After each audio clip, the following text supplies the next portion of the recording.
Hey, Randy Joe here, and welcome back to the channel, where today we're doing a video that I'm pretty excited for. We are going to be listening to, for the first time on the channel, Cocteau Twins' incredible magnum opus to many, that being, of course, their 1990 LP, Heaven or Las Vegas. Now, if you've been following along, you know we've been listening to every single Cocteau Twins release since the debut record, Garlands. And as we've gone along, we've kind of thought about how the trajectory of the band has gone and how it's evolved as a discography, especially how their music has changed. And those were all first reactions. Everything from Garlands till now has been a first reaction only. However, Heaven or Las Vegas, as you saw from the title, is a re-reaction. I'm already very familiar with Heaven or Las Vegas. In fact, the first time I heard this record, I believe, was back in 2020. I did a review on the channel for it, and that was the first time I ever listened to it. But it wasn't a reaction, it was a formal review as part of a series I was doing at the time. However, now, as you could see, we are listening to it as a reaction. So I thought it'd be fun to re-react to it, talk about it, listen to it, and kind of just enjoy it at a much more maybe casual pace than we might on a typical sort of reaction video. And I'm kind of looking forward to just enjoying the album rather than trying to analyze it directly as I hear it for the first time, because these videos are a little bit more laid back, a little bit more fun, I would say, when I'm already talking about an album that I thoroughly love and enjoy. So with that in mind, Heaven or Las Vegas is, in my opinion, pretty much a perfect record. I love this album. I think it's fantastic. It's one of the main reasons why I wanted to do the full discography run through on the channel this year. Because I just, was listening to this a lot more again as I do, kind of revisiting it, and I was like, man, we need to listen to more Cocteau Twins, which we've done, and today we're doing Heaven or Las Vegas, starting with, of course, Cherry Colored Funk. 10 tracks, 37 minutes, a short record as, expected from Cocteau Twins. They like to keep them short and sweet, which I love. So without further ado, let's just get into it with Cherry Colored Funk. This whole record is perfect. I don't know why I don't have those liked. That's embarrassing. So let's just get into it. Let's go. Such a wispy atmosphere to it.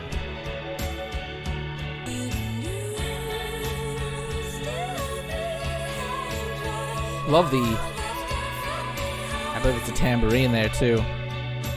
Adds to a very optimistic atmosphere.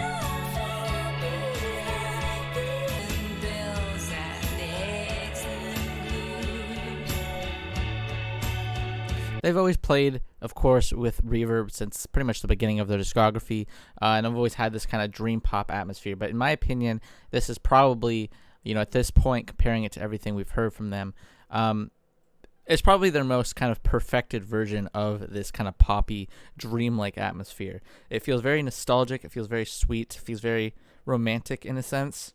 Kind of dread or maybe sense of gothic nature that's a little bit more, I would say, pessimistic feeling from the beginning of the discography is completely gone at this point, and this record is just full blown. It kind of feels like euphoria, really.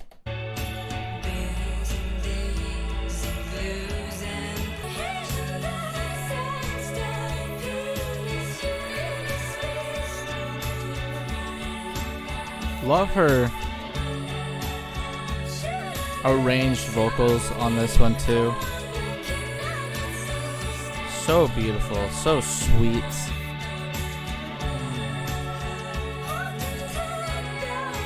And somehow like a perfectly titled track. This really does feel like some cherry colored funk. Love that one. That one is a beautiful opener. It sets the tone. It lets you know right away that this is a much more ethereal world than you're used to. It's a much more sweeter, nostalgic, optimistic, just beautiful aura that you're entering. Maybe there's a touch of melancholy to it all, but I feel like that is a key component of channeling in on nostalgia. Nostalgic stuff in general typically has a sense of melancholy to it because you're yearning for that time. And I feel like they somehow perfectly capture that in music form. Not a lot of albums, I think, capture it well. I think another great example would be George Clanton's album Slide, which I got a tattoo for because I love it so much. I'd put it in my top 10 records ever. And really, yeah, Cocteau Twins you know, Heaven in Las Vegas, we're on the first track, but like I said, incredible atmosphere. Love it. Let's go into Pitch the Baby, the second track here.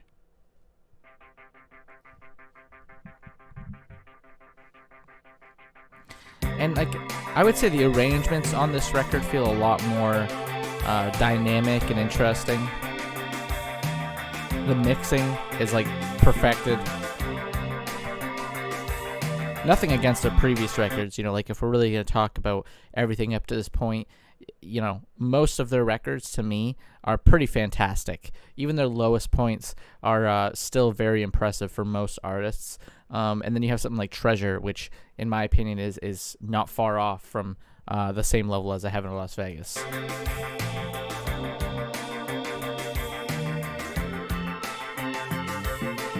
I love that doo-doo-doo-doo-doo. Great riff.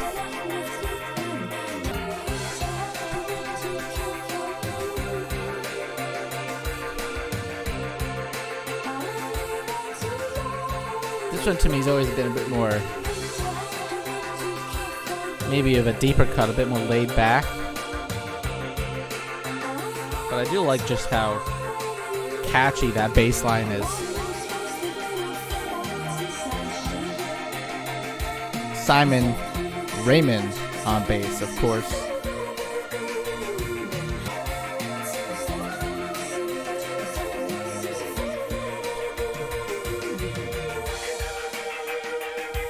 Oh, I love the way it dials it back here.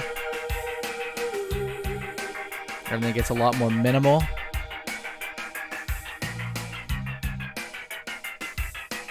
Just like that. Each piece leaves.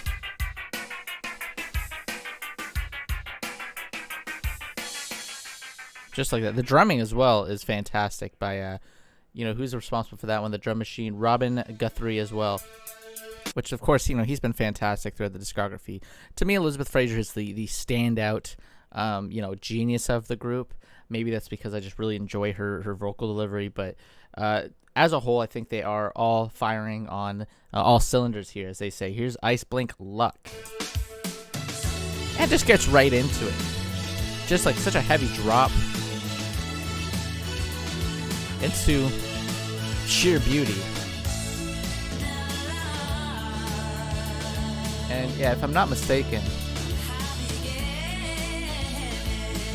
from what I read at the time when I first heard this, I believe a lot of this album is really influenced by Robin Guthrie's and Elizabeth Fraser's newborn at the time they had just a year prior.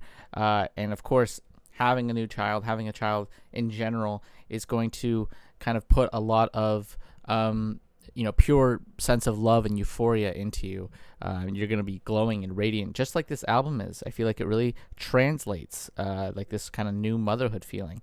It's beautiful. It really is. And there's a track in here in general that we'll get to, of course, as we dig deeper, that to me reminds me of, you know, childhood as well. We'll get to that.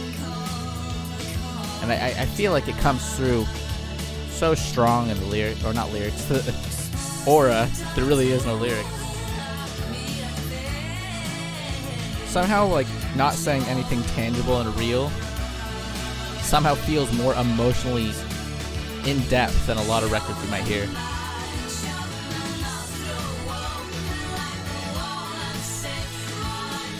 There's a lot more clarity in the lyrics too. There she said, "Burn this madhouse down." Again, it's just these moments like there where she sprinkles in maybe a little bit of, you know, a defined lyric before. Like, what's that? Only she knows, maybe. If even.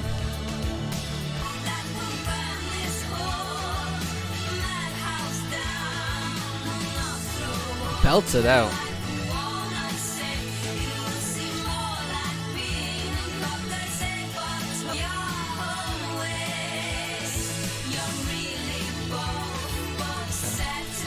Incredible atmosphere, so dense, so full. And that line too, again, you can't make out what she's saying, but even the word there, babies, rings through the mix, and you could tell again that sense of motherhood really does come through. And a few times on the album, I feel like you hear her kind of allude to saying the word baby or mother, or something really just kind of alluding to being a new mother. Here's 50/50 Clown. Let's keep it going. Once again, in my opinion, perfect track. This bass line just starts it off. Puts a little bit of tension on things. That slow rise. And then there's like an ease as it kind of takes form.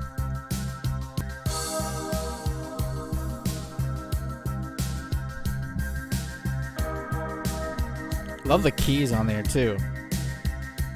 A bit more sporadic at times, but they ring through.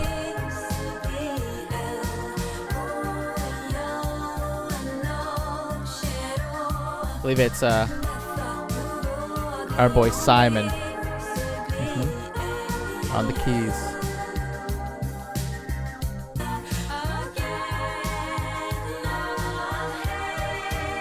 This part here. Oh, those kind of calls, those howls. Beautiful.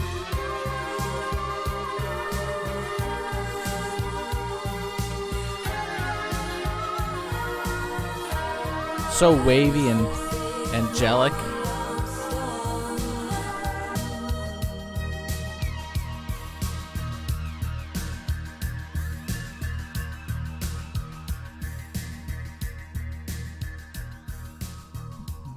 Incredible track.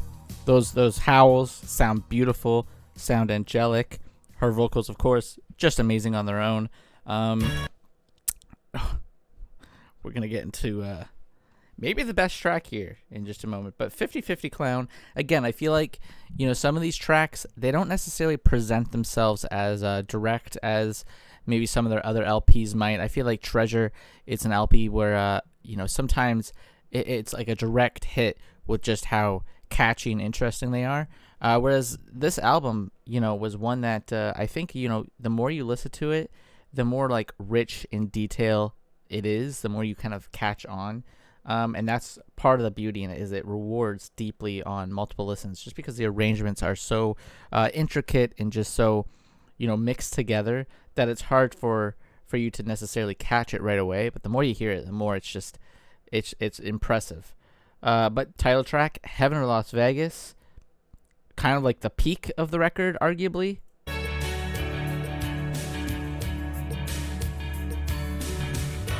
It's got a very like nighttime feel to it, like a nostalgic, maybe you're under the lights out on the town.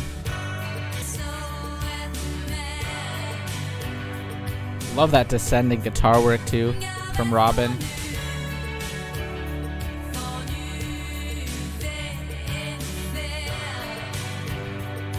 I believe it's a guitar. Now I'm starting to second guess. Oh. Love this chorus. The title drop too. Rings through. The next clear as day.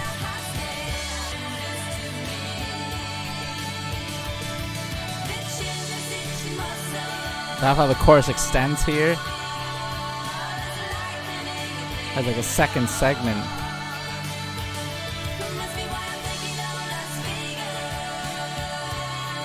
Like, it's just so full of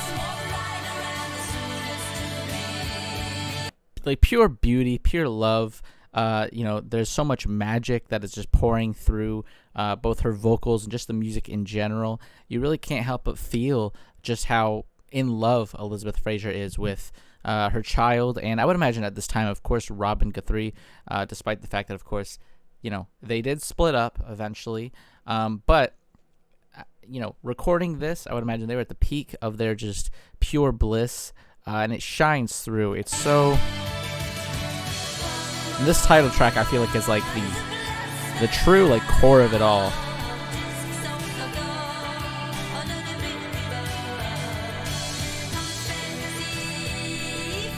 I think the emotion is so rich it can't be faked. You know, stuff like this cannot be replicated without truly feeling it.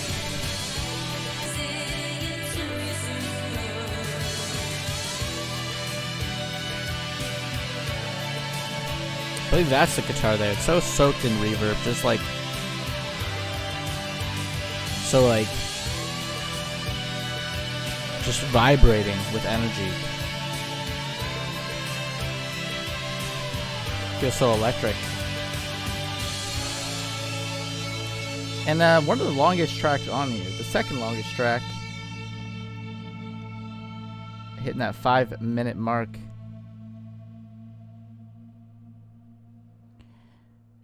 Which, you know, the last track, Frou-frou in Midsummer Fires, when we get to that, that's a real epic of a closer. Here's I Wear Your Ring. I Wear Your Ring was one that I wasn't particularly fond of when I first heard this record. It was a bit of a grower. I think having her in Las Vegas really just like shoots you to the stratosphere with how incredibly energetic it is and how palpable it feels. And then you come down to something that's a little bit more kind of a down-tempo track here. It's not as instantaneous, and because it's not as high, it does feel like a sudden shift in the record, but I do like this one a lot now. It's grown on me significantly.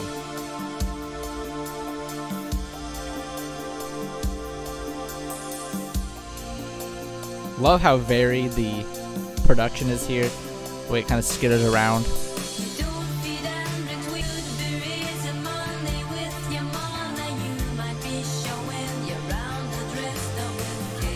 The percussion really cuts through a lot more in this mix too, though. Much more clear. Love that deeper voice she does. And the second voice, much higher pitch.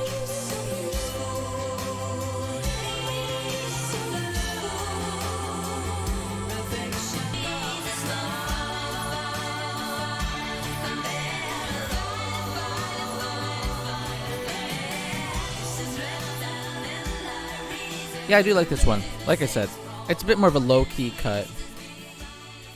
You know, a bit of a come down from the high that is Heaven in Las Vegas, but a sweet and beautiful track that I would say, if anything, really highlights the vocals of Elizabeth Fraser. You know, not that this album needs any help with that, but Elizabeth Fraser's vocals, I really like the different ranges we get in tone. She sings in a much deeper regimen up against a much higher vocal delivery that she brings in as well. You know, a good display of her range once again. Plenty of great displays of her range throughout the discography, but A Wear Your Ring is a pretty standout element of that, I would say. But again, a low-key cut, still perfect. Let's go into Forza Politic. I never know how to pronounce this one, but I do know that it translates roughly to cunt politics. So what they were going for there, I'm not sure, you know, but more power to them, I guess. Let's go into track 7, Forza Politics. Oh, I love the drop on this one. I was a little early. It swoops in. Love that crashing sound on this one.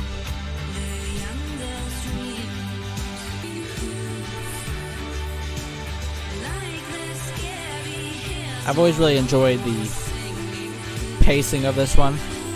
I think it moves with such ease.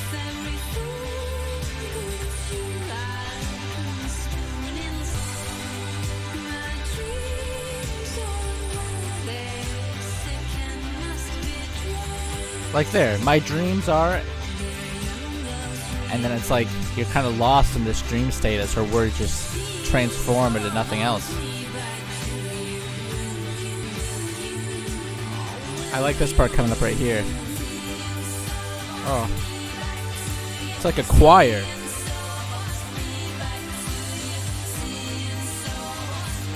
Such a heavy swirling sound here.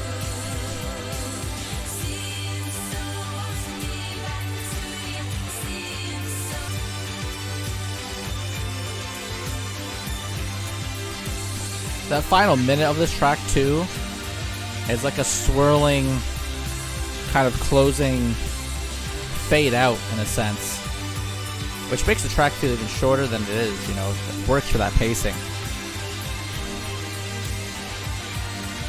Just beautiful.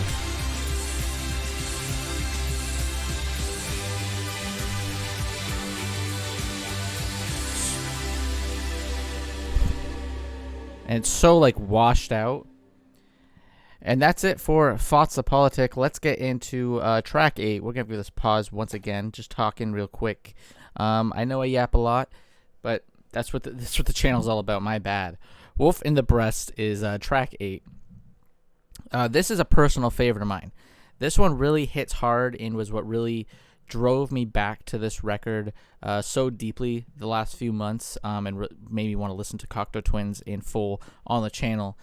Because Wolf in the Breast, once again, there's not necessarily a definitive meaning to the track, but it's a very emotional piece. I find Wolf in the Breast is perhaps, maybe along with the title track of Heaven in Las Vegas, but Wolf in the Breast is such an emotionally dense and powerful piece of music that when I hear it, sometimes I can't help but feel kind of choked up with the energy it brings. However, I think another reason why this track here, Wolf in the Breast, is just such a emotional and palpable piece, and why it kind of caught on to me so deeply the last few months, is because my sister-in-law, recently had a child. It's the first, child I've really been around closely, at least. I technically am an uncle to this kid, and seeing him kind of grow and evolve, and seeing my sister-in-law kind of mature into, a young mother, doing a great job at it, I would even say, impressively so. Track 8 here really just feels so emotional and kind of reminds me of, that little fella. I won't disclose the name out of privacy, but I will say, it is a very emotional track just for the, personal kind of sentiment that I feel when I hear it. So it's a powerful track, just to get a little personal there, but love Wolf in the Breast. I think this is, even without that little attachment, maybe the most emotional track on the album. So let's get into it.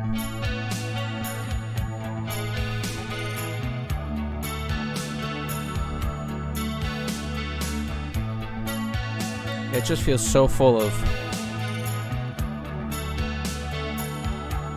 love in it. It's got a nice rocking sense to it.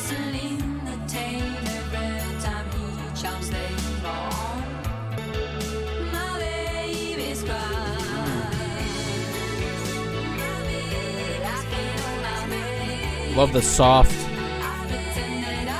subdued vocals there too, in the background.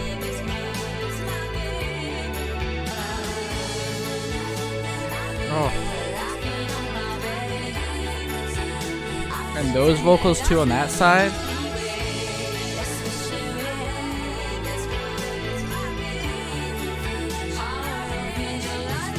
It's such a powerful dose of love and affection for this child.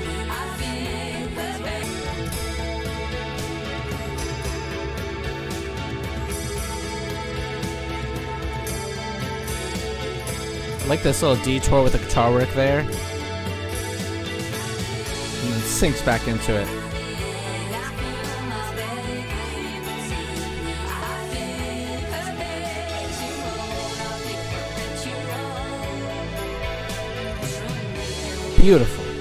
Beautiful track. Wow. The emotion just pours out of that track. I think it is easily one of the most emotionally led tracks in the Cocteau Twins discography, and it's just a perfect track among perfect tracks, and it stands out to me. I know it's, not as instantaneous as, of course, as a Heaven in Las Vegas. It's not as instant as a Cherry Colored Funk, for example. But man, does it have a lot of emotion. It doesn't hold back, and the vocals from Fraser, both like front and center, and then the left side, and then the right side coming in that third section or so, just really comes around and feels just so incredibly powerful. And even on that, I was reading the Wikipedia page, the most trusted site, of course, for information. here it says, Wolf in the Breast is described by Simon Raymond of the band, the bassist, as one of his personal favorite tracks on the album. He recalls it as a deeply emotional piece that continues to move him, particularly due to the interplay between his bass lines and Guthrie's guitar work, and described the composition as one that writes itself, which is just a fact. Like, this track is just, it just feels like it is just, everything is perfectly in the right place with such a sense of ease. So, perfect track. Let's go into Road, River, and Rail. This one's got a real smoky atmosphere to it.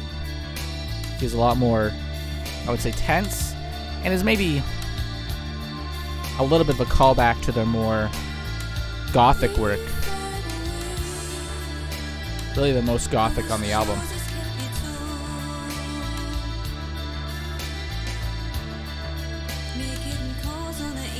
Such an emotional shift in tone from that last one.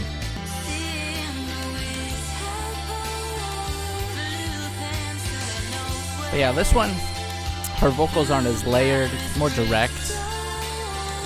There are vocals, but there's so much more hush in the background, and it adds to a very eerie, gothic nature that I feel like this track kind of follows. She sings in a whisper as well.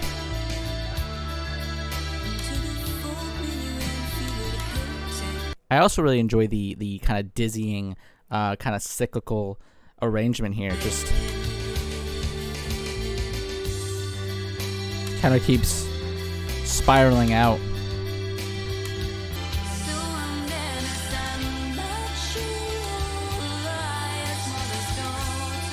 Again, this one's another, I would say, low-key cut, which are pivotal, in my opinion, to the pacing of the record. Always placed between these heavy hitters.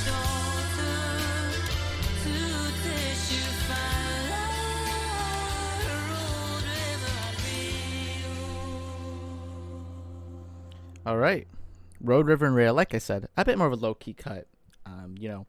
And they use these low-key cuts on the album, I would say, quite cleverly in a sense of sequencing. Because, you know, this one was pretty low-key. It's sandwiched between Wolf of the Breast, which to me is a pretty emotionally led piece, of course. And ends with, you know, goes into Frou-frou, Foxes in Midsummer Fires, the last track, which is a huge, kind of epic, just powerful piece to close it out.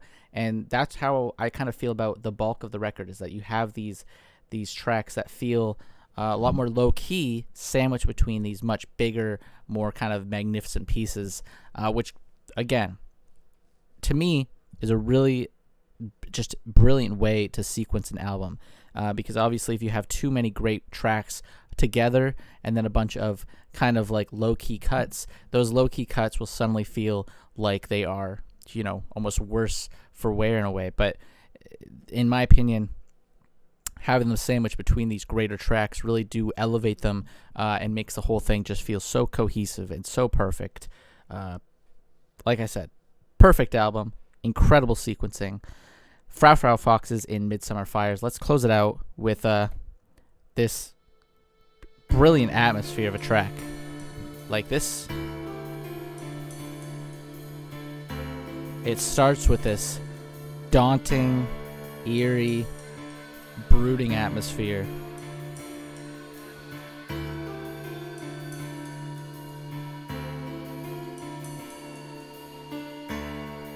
And Fraser comes in right here.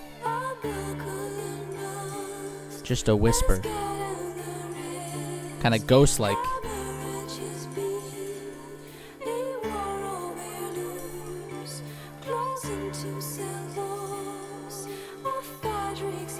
I love the keys on this one. Gentle and then kind of hits hard there.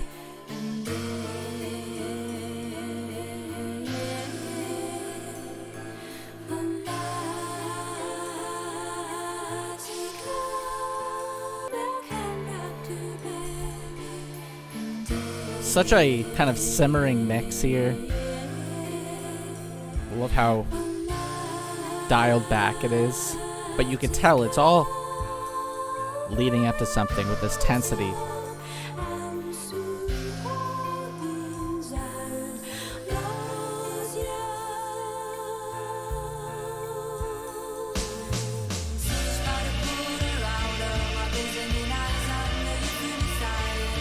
What a drop.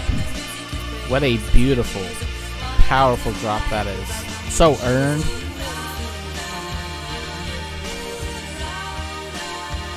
Like, it feels so grandiose and epic in scale with that beautiful lead in.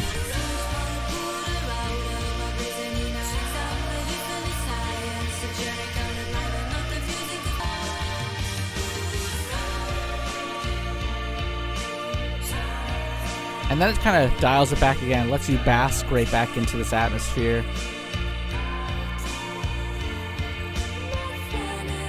Like this. Bring you back to that wispy spirit.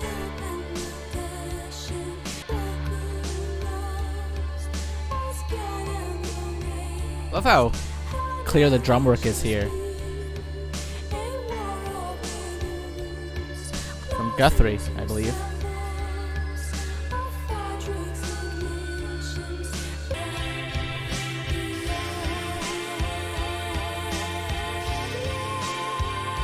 Great structure on this one too. Kind of works in 4 sections.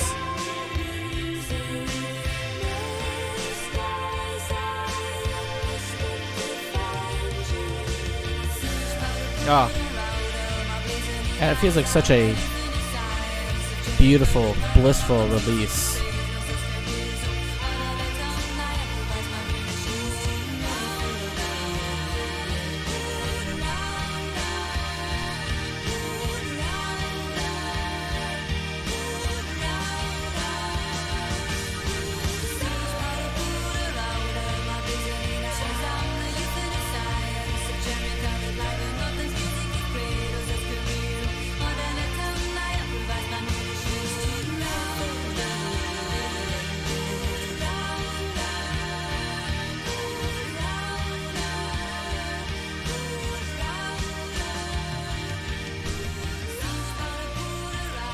And just a long fade out on such a powerful moment.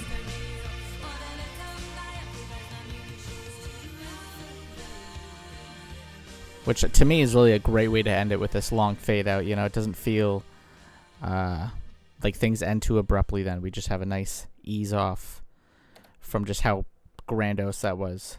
Frou-frou Foxes in Midsummer Fires. Incredible. Love the structure of that one especially. I feel like that's what stands out. It's just the kind of 4-part structure of these softer moments to this climax, to a soft to a climax. Works beautiful. The lengthiest track of their, not discography. The longest track of Heaven or Las Vegas, clearly. Almost hitting that 6-minute mark. Putting it as the last track and putting Heaven or Las Vegas as track 5 really kind of, feels like they are in some ways connected. They both kind of hit this incredible peak in the midpoint, in the end of the record. Cherry Color Funk kind of kicks things off with a much more accessible, quick sort of piece. I think if Heaven or Las Vegas opened up the track list and Frou-frou ended it, it would almost make the record feel like it kind of dips within the middle, whereas having them kind of once again sequenced perfectly in this sense, the album to me just flows from track to track with such ease, has such a great sense of momentum, of course, with that sequencing. There's these huge highs that are only faltered by these just beautiful, blissful lows, I guess you could say, these deeper cuts that are sandwiched between such highs. So again, this album is perfect in my opinion for many reasons. The textures are fantastic. The atmosphere is just super incredibly dynamic and beautiful. The themes of the record, while again not having necessarily concrete lyrics like Cocteau Twins they never do, of course, this record does carry a lot of emotional depth of motherhood, I would say, and this newfound love and affection for having a child, to me, just kind of comes through so deeply within the music. There's so much passion that pours out. The ethereal aspects of this record are just completely, drenching this entire LP. Sequencing's great. There's nothing bad about this record. There really isn't. The album cover too, somehow captures, as abstract as it seems, it captures the energy of this record wonderfully. These shining kind of hazy lights, this red hue adds a sense of deep love and affection. It just feels like a deeply love-induced, nostalgic, wonder in a sense. It's a great record. It's a perfect record. It's a 10 out of 10 in my opinion. And I think I said that in my initial review years back. But as time has gone on, I feel even more and more sure of it. This is a wonderful album. It's a perfect album. It's what made me want to check out the rest of the discography. And it stands just as tall as it did many years back when I first heard it. So, not much more to say here. If you haven't noticed, I've glazed this record from start to finish, and I love it in every track. So Heaven in Las Vegas, 10 out of 10, perfect album. Cocteau Twins, one of the best to ever do it. But that does it for today's video. If you liked the video, please hit like and subscribe to follow along and listen to more Cocteau Twins alongside myself. I think they only have a couple more albums to go in the discography. I have yet to hear them for the first time. So, of course, those will be first reactions. If that's interesting to you, go ahead and hit like and subscribe to follow along and listen to the rest of the Cocteau Twins discography with me. If you want to see the full unedited reactions of every single Cocteau Twins album, as well as just every video I've put out this year, check out the description for Patreon. I've got the link down there. For $5 a month, you get every single video I've done this year, completely unedited. That's the full reaction, the full album. You could just sit, play it, enjoy the music alongside myself if you like that record, and hopefully have a good time in doing so. But as always, my name is Randy Joe. I appreciate you watching, and I'm signing off.